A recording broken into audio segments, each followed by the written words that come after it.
Welcome to our channel. Today we how to verify room database migrations on Android step by step clearly. To verify room database migrations on Android, start by setting up your room database in your application. Begin by defining your initial database schema in an entity class. Make sure to create the database version 1. Proceed to define your migration strategy using the migration class.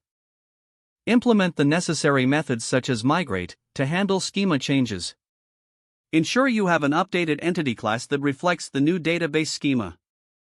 Use the room.databaseBuilder method to set up your database instance. Specify the migration strategy in the builder to allow Room to apply migrations automatically. Create a test case to check the integrity of the migration process. Initialize an in-memory database for faster testing without persistent storage. Insert sample data into the initial database. Trigger the migration process by accessing the new database version. Verify that the data exists and is correctly formatted in the migrated database. Utilize assertions to compare the expected results with the retrieved data. Check for any errors or exceptions during the migration process. Log the results of your verification test to help identify any issues. Once confirmed that the migration is successful, clean up the in-memory database. Follow up by testing edge cases to ensure all scenarios are considered.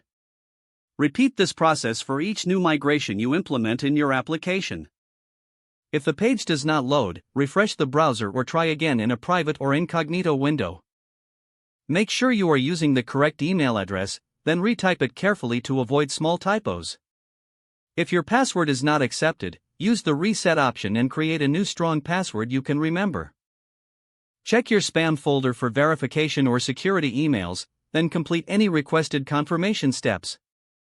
Enable two-factor authentication if available to improve account security and reduce unauthorized access risk. After signing in, review your profile details so your contact information and settings are accurate and current. If you see an error message, note it down and try again after restarting your device and internet connection. Log out when you finish, especially on shared devices, to keep your account and payment information secure. If the page does not load, refresh the browser or try again in a private or incognito window. Don't forget to like this video and subscribe to our channel for more step-by-step tech guides.